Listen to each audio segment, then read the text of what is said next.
Jumpa lagi dengan Scan bersama Bung Firdaus Ilyas. Iya, berjumpa lagi kita Bung Meldi Rendra. Politik, hukum atau apapun Bung Firdaus, dia akan lebih tajam ya. Kalau hukum itu tajam ke bawah ya, tumpul ke atas. Di politik juga begitu, janji itu akan lebih enak diucapkan ke sesama elit, tapi dengan akar rumput itu akar rumputnya tidak merasakan bahwa janji ini apa sebenarnya gitu. Janjinya seperti apa yang akan dirasakan oleh akar rumput. Maka mesin politik kita dari dahulu ya, itu sebenarnya adalah janji-janji terhadap elit ya. Dia akan mendapatkan kue kekuasaan seperti apa. Tapi kue pembangunan untuk yang di bawah, untuk masyarakat bawah itu terlihat sebagai sebuah kue gitu ya, kue balok yang banyak ininya, banyak bolong-bolongnya Bu Firdaus. Jadi banyak udara yang terjebak di situ ya, kayak kayak apa? Kayak roti yang ya yang terlalu banyak pengembangnya. Jadi isu politik kita saat ini yang diemban oleh capres-capresnya adalah isu politik yang di tingkat bawah itu banyak pengembang sehingga bolong-bolong gitu ya, ringan gitu. Tapi di elit dia lebih banyak deal-deal dengan elitnya. Inilah sebenarnya kan akan mencederai demokrasi kita, Bung Firdaus. Iya, menarik Bung Meldi. Jadi kalau kita bicara janji politik, kemudian apa namanya tawaran ini itu, terutama dalam konteks capres cawapres ya, karena kita sudah memasuki musim kampanye Bung Meldi ya, gitu. Dan kalau kita lihat pergerakan masing-masing tiga pasang ini, baik itu Amin, kemudian Ganjar ataupun Prabowo, mereka sudah mulai mendekati baik itu akar rumput ataupun juga simpul-simpul dari pemimpinan begitu atau elit-elitnya. Dan yang menarik memang gitu ya, dari pendekatan atau kita sebutlah sosialisasi sekarang atau disebut kampanye pada masa kampanye begitu. Jadi sudah mulai melakukan biarnya pendekatan dua lapis Bung Meli seperti yang Bung Meli katakan tadi. Pada satu sisi mereka melakukan pendekatan pada sisi elitnya, pemimpinnya, figurnya atau tokohnya begitu ya. Yang notabene nanti yang dibarterkan atau yang ditransaksikan adalah jabatan atau posisi tertentu atau kekuasaan tertentu gitu.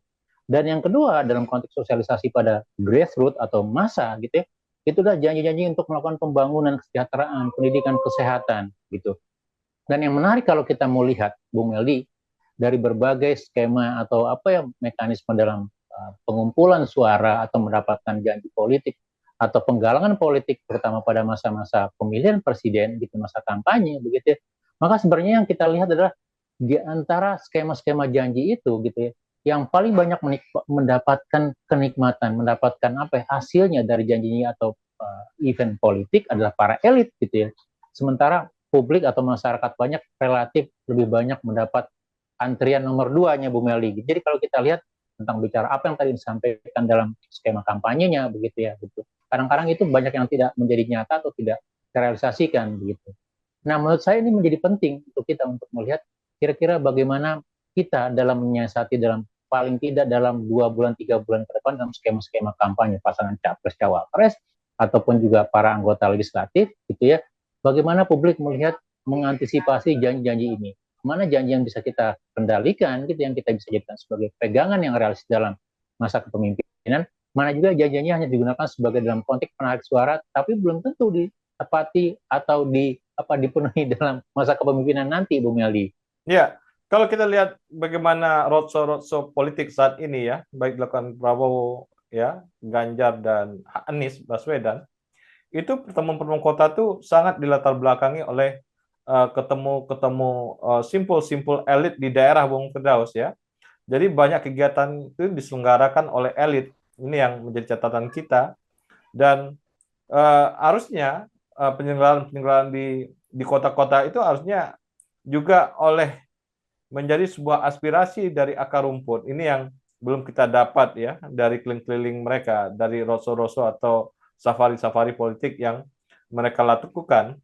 Dan tim ses atau tim pemenangan yang ada di capres ini belum bisa membuat sebuah diksi atau sebuah frasa yang sangat kena dengan elit gitu, dengan sangat kena dengan akar rumput Bung Firdaus. Ini saya belum menemukan frasa-frasa yang menarik gitu ya, yang bisa kena dengan akar rumput gitu ya. Kalau kita melihat frasa-frasa itu misalnya yang kena gitu ya, misalnya dengan akar rumput, misalnya turunkan harga beras itu kan kena, Bung Firdaus ya, atau turunkan Iya, betul. uang sekolah gratis gitu. Nah itu belum sampai pada titik itu, ya, atau biaya kesehatan nol gitu, belum sampai di situ, masih berbunga-bunga dalam urusan-urusan elit sebenarnya, dan sehingga si akar rumput atau masyarakat paling bawah itu belum belum menarik perhatian mereka. Ini apa sebenarnya yang bikin saya pilih perbedaan antara tiga capres ini dari segi isu-isu akar rumput, Bung Firdaus? Iya, betul. Jadi kalau kita lihat mereka sudah membuat visi misi, program kerja gitu ya, dan dokumennya kita bisa baca bersama-sama. Tetapi dalam gerilya atau gerak dalam akar rumput atau masyarakat yang yang sehari-hari kita temukan begitu ya. Kita belum melihat memang kampanye-kampanye yang langsung pada pokok persoalan, kampanye-kampanye yang boleh kita katakan sebenarnya kampanye-kampanye populis ya Bu Meldi ya. Jadi Ya, kampanye-kampanye atau tawaran-tawaran program yang memang menyangkut langsung dengan persoalan hajat hidup orang banyak gitu, entah itu pendidikan, kesehatan, lapangan kerja, atau isu-isu yang lain gitu. Dan itu belum disampaikan secara gamblang gitu. Terutama yang kita kaitkan dengan basis-basis elektoral atau segmen-segmen tertentu dari pemilih gitu. Nah, yang banyak baru muncul adalah bagaimana tagihan-tagihan atau merangkul basis-basis ya simpul-simpul dari masing-masing kelompok, terutama dalam kelompok ya pimpinannya atau tokohnya atau segala macam gitu. Dan ini juga yang kita lihat menjadi salah satu event yang banyak dimunculkan gitu dalam masa roadshow atau kampanye pasangan capres cawapres gitu.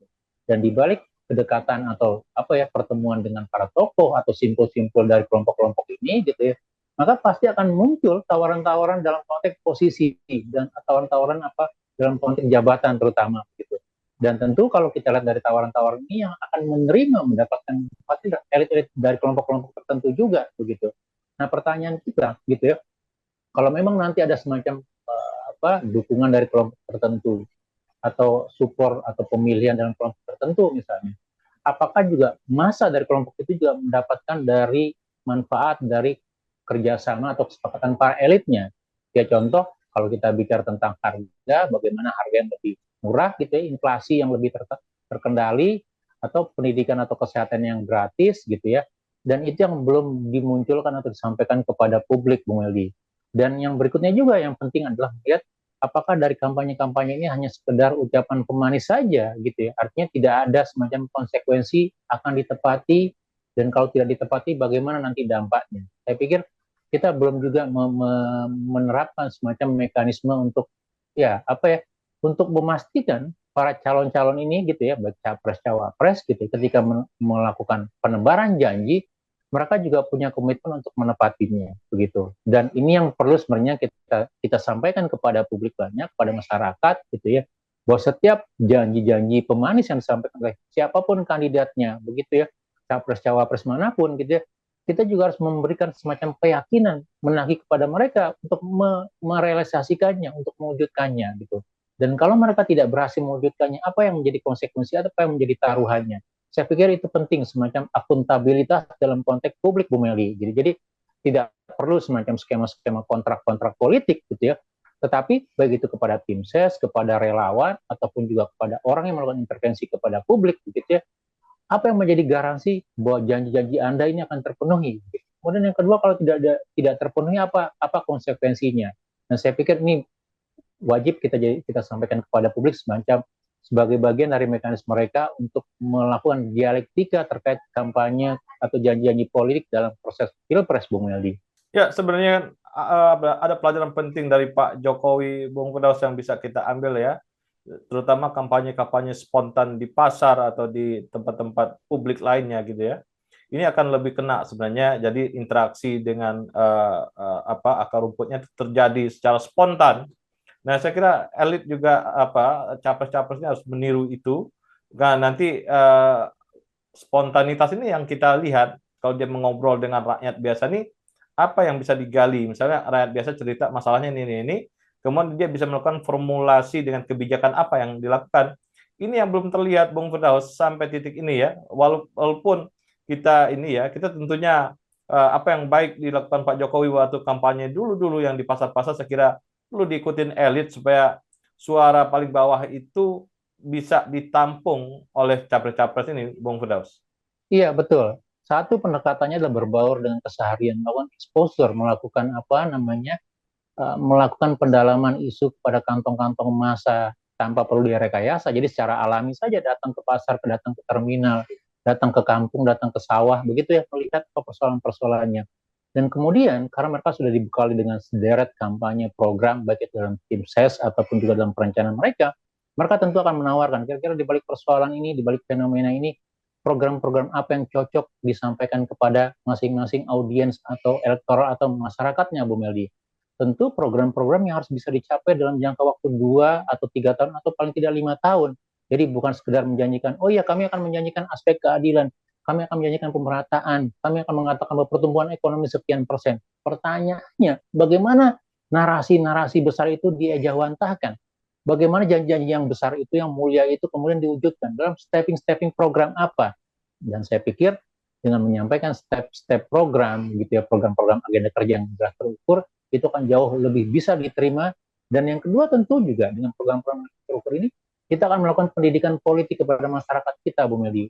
Dan saya harapkan dan saya yakin gitu ya, bahwa dalam beberapa minggu ke depan, beberapa hari ke depan, gitu, skema-skema itu tetap harus bisa dilakukan begitu. Kalau tidak, ya kita hanya bernarasi di atas panggung mimbar besar tanpa pernah tahu apa yang terjadi di bawah begitu. Dan disayangkan dan diyakinkan gitu ya bahwa tentu ini tidak akan menimbulkan dampak elektoral atau keterpilihan bagi masing-masing pasangan capres cawapres. Dan kalau dikatakan tadi salah satu pendekatan yang baik itu adalah pendekatan Pak Jokowi, maka kalau kita bicara salah satu kriteria orang yang baik begitu ya dalam melakukan pemimpin misalnya, ya pemimpin adalah orang yang harus bisa berbaur dengan publik, dekat dengan publik begitu. Dia menjadi bagian dari publik, merasakan persoalan-persoalan publik gitu ya. Nah, apakah dari 3 pasangan ini juga bisa merasakan itu, bisa melakukan pembauran yang alami, yang genuine, tanpa disetting begitu ya, tanpa perlu menjadi konektor bis kota atau Kopaja untuk merasakan bagaimana penatnya atau susahnya seorang warga Jakarta dalam bekerja atau seharian, seperti yang pernah kita lihat dalam kampanye capres beberapa periode yang lalu, Bung Meli, menyamar menjadi kondektur bis kota gitu ya, seolah-olah tahu paham persoalan masyarakat Indonesia secara umum, Bung Meli. Oke, terima kasih Bung Firdaus. Sama-sama Bung Meldi, terima kasih banyak. Salam Indonesia bersih. Salam Indonesia bersih.